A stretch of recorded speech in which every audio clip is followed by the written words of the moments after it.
Some of the most iconic movie scenes were actually mistakes. Bloopers so good, directors refused to cut them. Let's look at the unscripted moments that changed cinema forever. That unforgettable line, "I'm the king of the world," wasn't in the Titanic script at all. Leonardo DiCaprio came up with it right there on set. The moment happened while filming the scene where Jack and Fabrizio stand at the bow of the ship, arms stretched open to the sea breeze. DiCaprio, caught up in the thrill of the scene and the feeling of freedom, suddenly yelled out those words. Director James Cameron instantly saw the magic in it. That burst of youthful energy and pure joy fit Jack's character perfectly. He decided to keep it in the final cut, and that one spontaneous shout went on to become one of the most iconic movie lines ever.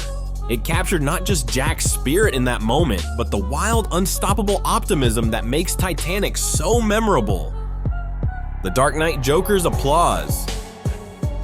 That moment in The Dark Knight when the Joker starts clapping slowly inside his cell after Gordon is promoted is one of those rare cinematic accidents that became legendary. What makes it even more fascinating is that it wasn't planned. Heath Ledger wasn't following a line in the script or a direction from Christopher Nolan. He just did it. The slow, sarcastic applause came entirely from his instinct in the moment. Ledger understood the Joker so deeply that even his smallest gestures felt unpredictable and unsettling. That clap wasn't meant to be menacing in the traditional sense. It was quiet, mocking, almost playful, and yet deeply unnerving. It showed how the Joker found amusement in everything, even in moments of authority or order, like Gordon's promotion. The way he maintained eye contact, the faint smirk, and the eerie silence of the room made it unforgettable. Christopher Nolan immediately recognized how real that felt and how perfectly it encapsulated the Joker's twisted sense of humor and chaos, so he kept it in the final cut. It's one of those rare times when an actor's improvisation doesn't just fit the character, it defines it. That scene cemented Ledger's version of the Joker as more than just a villain. He became a psychological force, someone whose madness felt disturbingly human. Ledger wasn't just playing a role, he was embodying a mindset. The slow clap became a window into how completely he disappeared into the Joker, and it remains one of the most haunting unscripted moments in film history.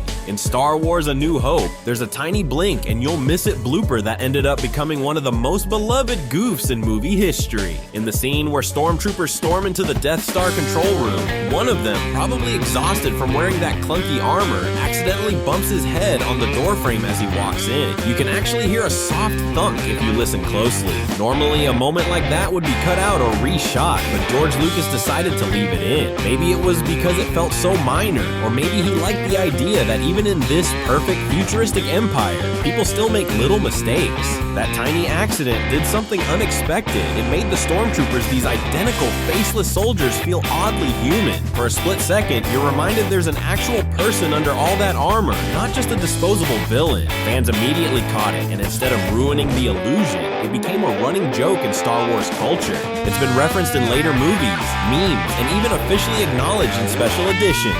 In fact, George Lucas leaned into the joke years later by adding a sound effect to emphasize the bump in one of the remastered versions. As for the other little slip-up, there's a long-standing fan theory that during one scene, Luke Skywalker accidentally calls Princess Leia by her actress's real name, Carrie. The story goes that Mark Hamill was so caught up in the moment that he slipped, saying Carrie instead of Leia. Some versions of the film seem to have an audio quirk that sounds like it, though it's debated whether it was really a slip or just the way the word "hey" was pronounced and distorted in editing. Either way, both moments show how these tiny imperfections somehow make Star Wars even more special. A universe filled with space battles, Jedi knights, and laser swords, and yet it's the small human mistakes that fans love the most. It's proof that even in a galaxy far, far away, things don't always go according to plan, and that's part of the charm. Indiana Jones, Raiders of the Lost Ark, gun versus sword. In one famous scene, instead of going through a lengthy sword duel, Indiana Jones just whips out his gun and fires. That wasn't the original choreography. Harrison Ford was reportedly feeling under the weather and couldn't do the full fight, but he played it in character. Spielberg saw it, said, "That's great," and left it in. A moment of necessity became one of the franchise's most quoted beats. The 40-year-old virgin, real pain, real laughter. For the chest waxing scene, Steve Carell insisted on doing it for real. Yes, it hurts. Yes, the screams, the curses, and the shocked expressions were authentic. That raw reaction made the scene unforgettable. The crew only got one shot, and that was the take. In the opening scene of The Godfather, 1972, we see Don Vito Corleone calmly stroking a cat while speaking to a man asking for justice. It's one of cinema's most iconic images, the powerful mafia boss gently petting a small animal as he quietly decides someone's fate. But here's the interesting part, that cat wasn't supposed to be there at all. Director Francis Ford Coppola later revealed that the cat had simply wandered onto the set at Paramount Studios in Hollywood. It wasn't part of the script or the scene direction.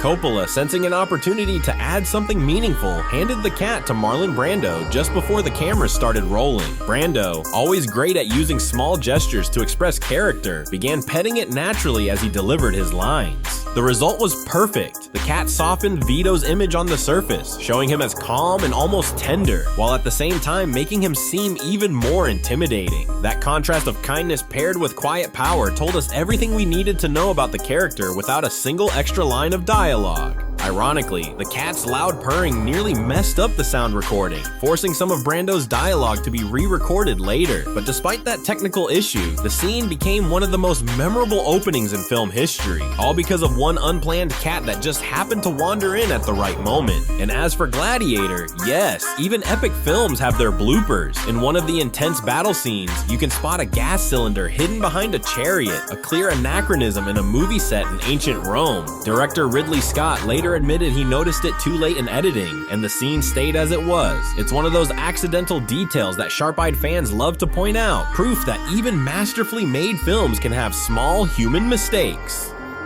In Thor: The Dark World, 2013, there's a small but memorable moment that wasn't in the script. It came straight from Chris Hemsworth himself. In one scene, Thor enters Jane Foster's apartment, and instead of awkwardly holding onto his hammer, Mjolnir, he casually hangs it on a coat rack by the door. It's such a quick, natural gesture that it perfectly fits the tone of the scene, like Thor has done this 100 times before. The move was completely improvised by Hemsworth during filming. The crew thought it was so clever and funny that they decided to keep it in the final cut. It's a great example of how little unscripted touches can make a superhero feel more human and relatable. That small bit of humor, Thor treating his magical hammer like an everyday object, became one of the film's most charming and talked about moments. In Avengers: Infinity War, 2018, one of the film's funniest and most quoted lines is, "Why is Gamora?" was never actually in the script. It came from Dave Bautista, who plays Drax the Destroyer. During a tense scene where Tony Stark, Iron Man, and Peter Quill, Star-Lord, are arguing, Quill demands, "Where is Gamora?" Tony fires back with, "I'll do you one better. Who is Gamora?" And right then, Bautista improvised his now iconic line, "I'll do you one better. Why Gamora?"